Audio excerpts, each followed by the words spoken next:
Hey everyone, and welcome in. Well, in this episode we're going to set aside the plastic and even the tank models, and we're going to concentrate on one of these diorama accessories, these buildings from RT Diorama. Now I've had this sitting to the side of my bench here for a few months, and I've been kind of itching to get towards it, and this is the time. So if you like a lot of painting and you like a lot of weathering, well, this is going to be the episode for you, because we'll take this from beginning to end, and this will be the final outcome when we finish up with this chapter. Well, first thing to notice when you get one of these boxes is how heavy they are. There's a lot of weight and there's a lot of product packed into it. A small, we'll call it minimalistic instruction booklet, some hand drawings here of just how some of these shapes fit together. Here we go, open this up. Seems to be packed very nicely. This is my first time looking at it. A lot of laser cut pieces, so this is basically, some of these pieces are like a heavy cardstock or construction paper type of thing, and then other ones are laser cut wood pieces. Just at quick glance, the quality of laser cuts on these is just excellent, superb. There's a lot of really good detail etched into these parts.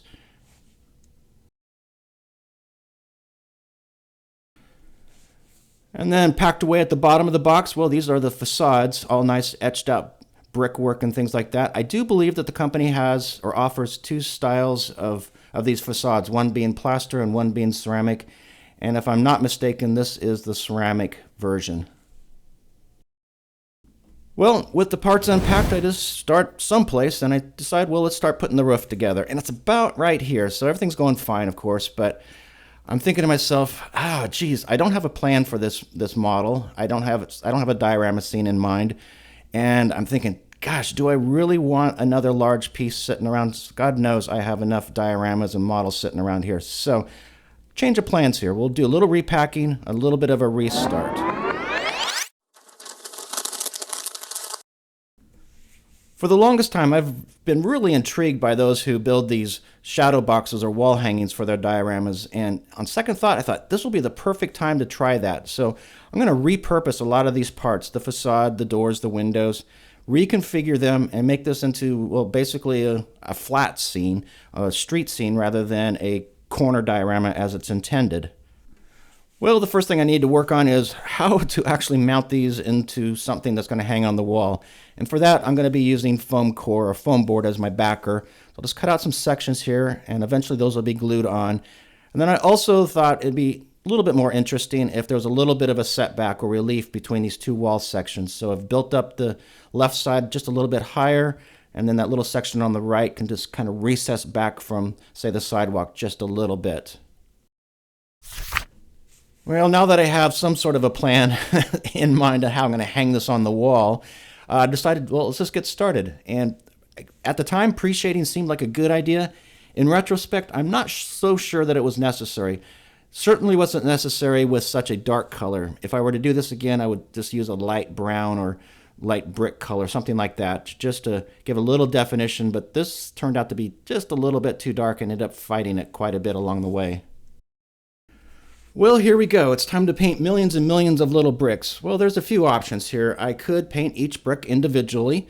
I've done that before, and it would take me forever.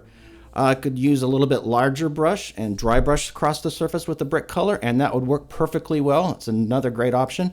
I think this time what I'll do is I'll use a sponge, a small sponge, and I'll just dab the colors onto the surface.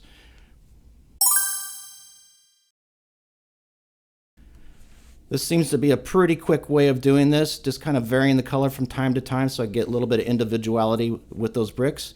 And speaking of individuality, you'll notice that I'm unloading the color off the sponge. So after I dab it into the palette, I'll unload it onto the paper towel, get some of that color off, because I just want to hit the faces of those bricks.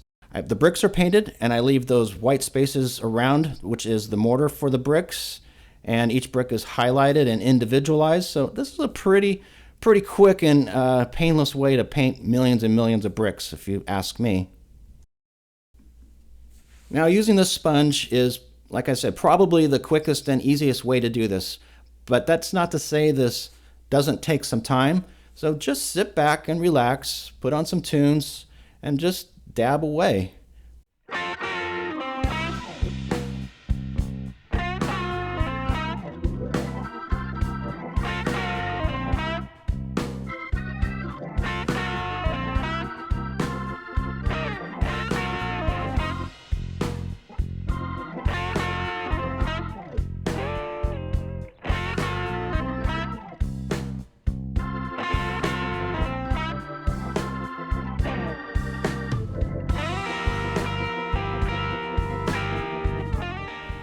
You can see here where I've changed my sponge slightly, a little bit of a smaller tip on it, trying to get into some of those corners. And you can also see, remember we talked about the pre-shade where it might be a little bit too dark. This is where you can tell I'm fighting it just a little bit. That line of pre-shade is just too dominant, too severe. So I'm having to spend a little extra time around some of these edges and corners just to kind of pull that back a little bit.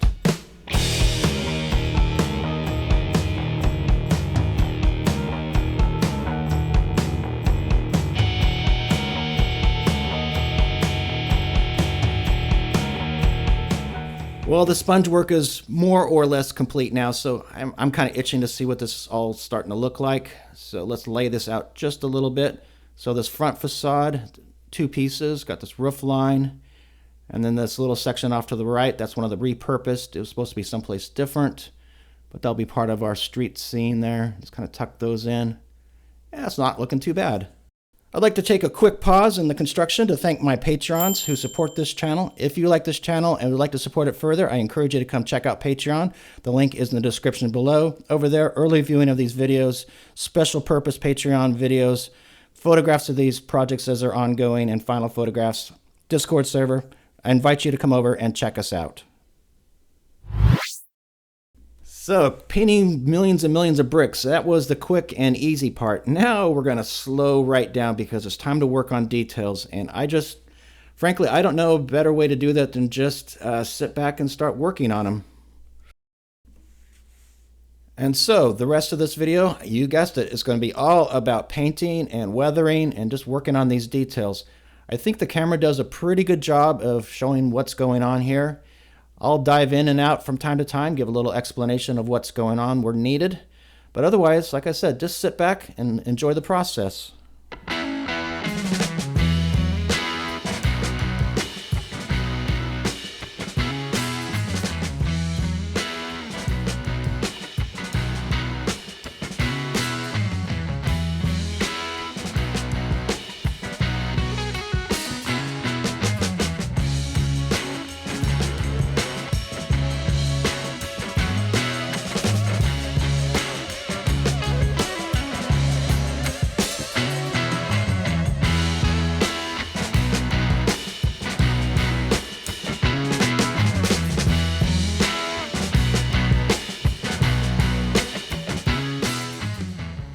Now, just take a look at these windows. These are a thing of beauty. Of course, laser cut wood. And look at this. They just slide into place. Everything fits so well here. Oh, it's really beautiful. And speaking of beauty, look at that natural wood. I almost considered not painting these at all, just leave them in the natural state. But, of course, I painted them. I used the sponge. The airbrush probably would have been equally or a better option. But either way, it worked out fine. And then once those dried a little bit, then I just come back with a little oil paint in some of these corners just to kind of add some shadowing and a little bit of wear and tear on them. And then speaking of windows, well, we need to put some glass behind them. And so I have some acetate and I'm going to cut that out. And to do that, I want a brand new super sharp blade. So change my blade and let's use the window as a template and just kind of scribe around the edge of that here. This looks harder than it really was. And I know it's really hard to see, but yep, there's some window there. And that'll just go behind the frames. And then I don't want those to be necessarily clear. I want a little bit of fog to them. So I've got a little bit of matte varnish mixed with just a little bit of tan colors just to give it just a bit of haze. Well, the next feature is going to be those big factory doors, and those are going to be a real highlight, real eye catcher on this scene. So I want to take my time with those, painting those out. First off, let's cut out the parts from their sprues. 2 different densities, 2 different thicknesses here. The lighter color is the frames, and it's almost like a cardstock, a heavy cardstock. And then the door frames, the doors themselves, the planks, that's a laser cut wood. And of course, everything just lines up and fits perfectly. And speaking of perfect, let's do a quick test fit. And yeah, that's going to look, you can see these are going to be really a focal point or feature point of this facade. Since they are such a featured part, I wanted to give them a nice bright color, something to really draw the eye. Blue seemed to be a good choice. And so here we go, back to the sponge. But the sponge will only take us so far. That's just going to give us our base layer here, kind of give us some different variations on the wood, give it a little bit of a distressed feel. And it also gives me a little bit of a roadmap with to follow to add the chips and the wear and the fading from now on. So sit back once again. This is not a quick process. We'll let the cameras roll.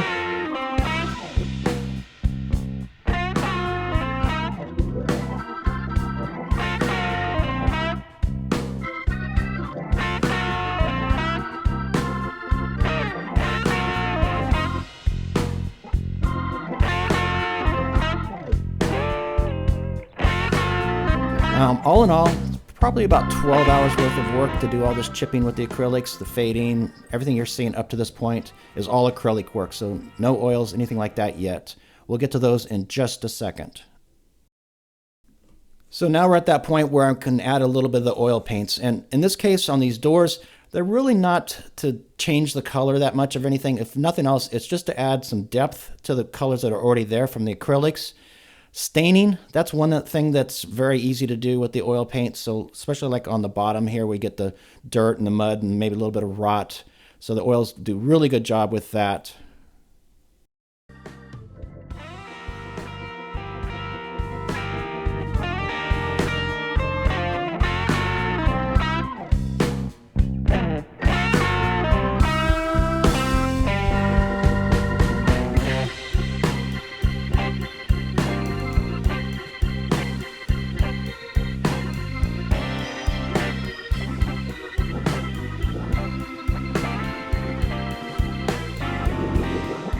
And just a few touches here and there just to make sure everything's all nice and integrated.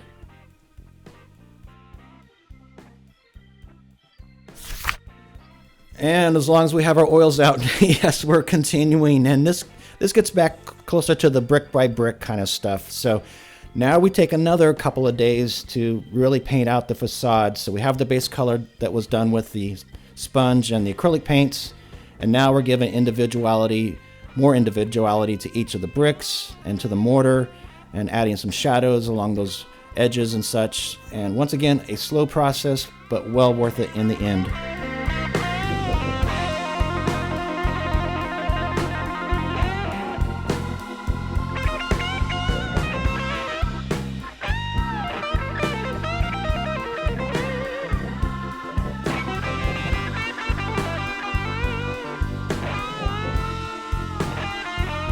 Well, I'm finally getting to that point where I'm ready to move on. Let's glue these parts together. So the top and the bottom half of that front facade, getting ready to glue that. Just kind of grind in or etch in some lines just to give it a little bit more of a bite for the glue to soak into there. Just dab the glue. So even though everything's going to be glued onto a backer, into the back of the picture frame, I want to make sure this doesn't fall apart. So I'm going to add a bit of a backer on this as well to give a little bit more strength. So I've got a piece of white paper. It's just copy paper sitting right there. You can't see it because it's white on white, but I'll add a little glue here to the back. And then that paper will just give a little bit of reinforcement across the gap here. So as I glue these together, a little backing glue, and then the glue, of course, on those edge surfaces. Just kind of line this up, and then we'll press it together, and we're good to go. Well, I let those sections dry overnight because like I said, I don't want this to fall apart. So now we're ready to start assembling. So this is my poster board. I've now painted it black, just with some spray paint from the rattle can, and we'll just start setting those into place. A little bit of white glue on the back side. And then just slide that right in there. And if you recall, there's a little bit of a height difference between the left and the right side here, so there's a little corner there.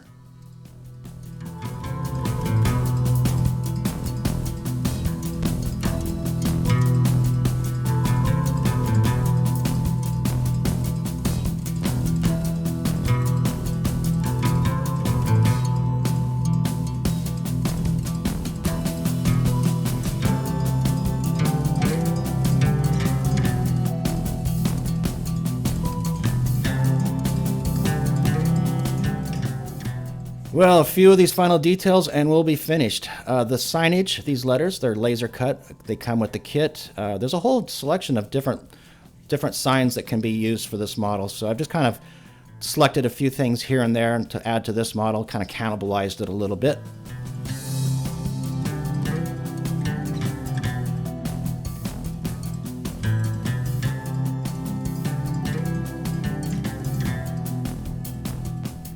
And then of course the highlight is to finally add these big doors to the front here. So a little bit of white PVA glue. There's my blue doors. Just kind of slide and press those in there. And I'll finish up by just installing the rest of those windows, and we'll call this one finished. And here we are with some final pictures. Not a lot of animation on these because it's a flat, but I hope you enjoyed this little diversion here. Like I said, it's something that I've been wanting to do for a little while here, and I think it's going to look great on my wall, and it probably won't be my last because I really enjoyed doing this. If you like this channel, you like this episode, please hit that like and subscribe. If you want to support this channel even further, I do have a Patreon page, and I'd like to see you over there.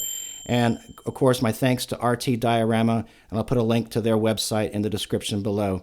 Well, next up, we'll probably go back to painting plastic and gluing plastic together. So until then, everyone, take care, and of course, happy modeling.